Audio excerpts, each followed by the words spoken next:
बिस्मिल्लाहिर्रहमानिर्रहीम। अस्सलाम वालेकुम। क्या हाल चाल है व्यूवर्स? ठीक हो? खैर खैरियत है? अल्हम्दुलिल्लाह अल्हम्दुलिल्लाह कि मैं भी ठीक हाँ, बिल्कुल खैर खैरियत है। माशाल्लाह माशाल्लाह जी। अज मेरे ख्याल दे विच अज 16वां के 17वां रोज़ा है, तो मैंने याद भी को नहीं प्रॉपर ना कि कराए मसरूफियत इतनी है कि हुण याद ही नहीं रहिंदे। ये उम्र भी आवनी आई, ये टाइम ही आवना है कि सानू हुण गल्लां भुलन लग गई, रोज़ ही भुलन लग गए। रखींदे तो पे, अल्लाह का लख लख शुक्र है। तो ये भी नहीं याद होने कितने। माशाल्लाह व्यूअर्स, ये देखो जी, मैं अज बात अपनिया ज़मीना ते अपने फार्म ते आ चुका। ये देखो, ये मेरे पिछू कनोला, ये पे फसल जी, क्या बेहतरीन फसल है कनोला दी। बिल्कुल फल नालों लेट चुकी है। फल ये तो इतना मतलब है कि फल का वजन आ गया कि चाह नहीं सकती एगू कणक। लेकिन व्यूअर्स, सब तो जी खतरनाक गल है वो है मौसम की।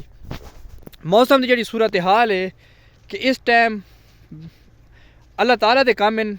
अल्लाह ताला को अस तौबा करनी चाहिए। बंदा आख भी नहीं सकता। अल्लाह ताला की हर काम एक हिकमत होंगी है। लेकिन ये वक्त जोड़ा है ना फसलों के उत्ते बारिश का, इस मौसम का ये वक्त बड़ा गलत है।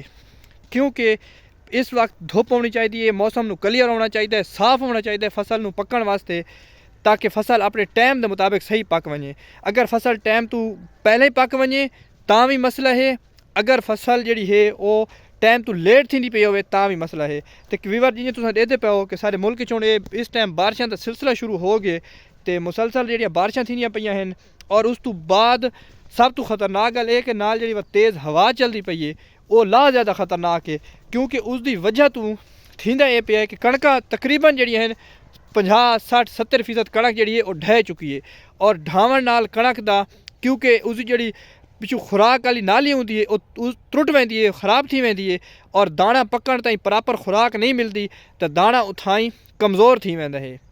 उस कमज़ोर थी वन नाल जेड़ा दाना है वो सुकन लग वेंदा है। और सुकन की वजह तो वो दाना अपना पूरा वजूद बरकरार नहीं रख सकता, कमज़ोर थी कि सुक वेंदा है। जिस वजह तो औसत सारी बहुत ज़्यादा घट वेंदी है और दाना ममड़ी थी वेंदा है अपने सरैकी दे विच। ते असां ते किसान आते हैं जी हवा भिड़ गई है। ये असल हवा का भिड़ना ये है जी। ये माशाल्लाह नाल जी मेरा कनोला है जी। व्यूअर्स, जेड़ा तुसां पहले दी तो देते आंदे हो, पहले दी तो मैं तुहानूं दिखांदा ना मैं इसकी किंजे रौनी की है, किंजे हल मराए, किंजे पहला पानी लाए, केड़ी केड़ी खाद लाइए, केड़ा केड़ा उत्ते उसनूं मतलब सल्फर किंजे इस्तेमाल किया है, वत पोटाश किंजे इस्तेमाल की, जेड़ा जेड़ा भी काम इहदे उत्ते मैं किया है सारा अपने व्यूअर्स नूं मैं दिखाया है। तो ये व्यूअर्स इस टाइम माशाल्लाह माशाल्लाह मैं सिरे तो खलोता हाँ। तो सिरे तो थोड़ा जहा तुहानूं पता है क्योंकि आमदोरफ्त होंदी है, जा भी यार कमज़ोरी उच्ची जिक्की जाए कहले चाहते पानी सही आंदा कहले नहीं आंदा। लेकिन माशाल्लाह अल्हम्दुलिल्लाह अल्लाह ताला दा लख लख शुक्र है। अल्लाह ताला तोड़ ताईं आखिरी टाइम ताईं खैर फरमावे। तो जी इस टाइम जी कनोले की पोजीशन है ना माशाल्लाह माशाल्लाह बड़ा ज़बरदस्त कनोला है, बहुत ही ज़बरदस्त कनोला है। देखो हम इसकी एवरेज कितनी आती है। असानू अल्लाह का लख लख शुक्र अदा करना चाहिए है कि अल्लाह ताला जोड़ा है तो इतना ज़बरदस्त फसल है। कणक के मैं टुरदा वदा हूँ व्यूअर देख गिनो ये नाल बने तो मेरी मुजेरे की कणक है, ये भी बड़ी ज़बरदस्त कणक है। किसी चीज़ की इस वक्त ताईं फसल नूं ना असा खुराक की कमी दी है तो ना अल्लाह ताला की तरफों कुछ कोई ऐसा मसला परेशानी बनी है कि जिस असा कहें भाई ये फसल सारी कमज़ोर है ना।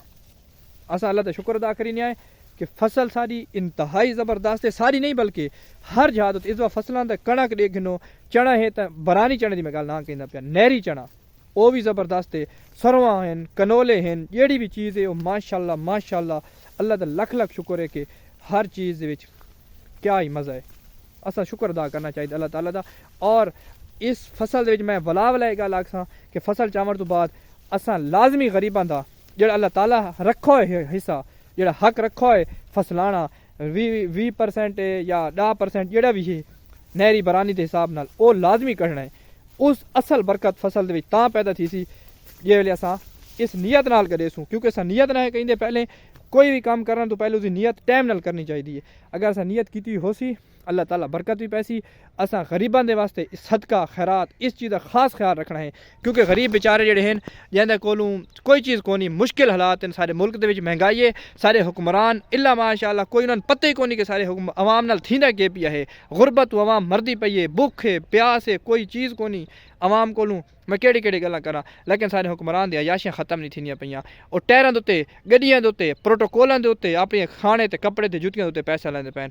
चलो लेकिन अल्लाह का कानून है ना, आमर का तरीका भी हिक्को रखा सी, वंजण का तरीका भी हिक्को रखा सी, ते कब्र ही हर कंहिं हिक्को जी होनी है। कोई अमीर भावें जितनी होवे पिया ना, उसी कब्र च वहना है जिथे एक मजदूर, एक चौकीदार, एक नौकर, एक गरीब वहना है। ते वज़ीर आज़म होवे मुल्क दा, चाहे को वॾे तो वॾा हुक्मरान होवे पिया, कोई जरनैल करनैल वज़ीर मुशीर जो नहीं होवे पिया, उसे कब्र च वहना है। अल्लाह ताला दे कोलू जो है ना कोई ना इंसाफ़ी तो बंदा सोच भी नहीं सकता, वो इंसाफ पसंद है तो वो इंसाफ करींदा भी है। तो दिखाए इंसाफ थींदे किंज यार इन बात अगे भी तारीख अगर देखो ना तारीख नूं तां केड़ा हुक्मरान है उस नाल के थी है। जेड़े नेक हुक्मरान है उस नाल अल्लाह ताला ने उन्यार उस नाल मामला फरमाए, और जेड़ा जालिम ते जाबिर है तारीख ही लेकिन हज़रत आदम तो दे के आज डी तक तो उस नाल उन्यार मामला थी है। ये वत मैं कहले एक विलाग बनाया सा कि केड़े अच्छे हुक्मरान हैं उन्होंने अल्लाह ताला केड़ा मकाम दिता है, तो जेड़े बुरे ते जालिम ते जाबिर हैं उन्होंने दा के मकाम है। फिरौन भी देख गिनो, कारून भी देख गिनो, ते टीपू सुल्तान ते सलाहुद्दीन अयूबी ते नेक लोग हज़रत उमर बिन अब्दुल अजीज़, हज़रत उमर बिन खत्ताब, ये नेक लोगों भी देख गिनो कि अल्लाह ताला उन्होंने के मकाम ते मरतबा दिता है। विवर्स विलाग वर्द थींदा वेंदा है, लिहाजा मैं अपना ये विलाग इत्थां ही ख़त्म करींदा पिया हाँ। तो विवर्स तो दुआ करनी है, दुआवां सन याद रखना है कि सारी फसल जी है वो आखिर ताईं ठीक रहे, मौसम ठीक हो वने, अपने टाइम ते पक्के, अल्लाह ताला खैर करे तो अल्लाह करे को रेट भी चंगा लग वने। वसलाम, बहुत बहुत शुक्रिया। हनीफ थाट्स अपने चैनल का भी ख्याल रखना है, अपना भी ख्याल रखना है। अल्लाह हाफिज़।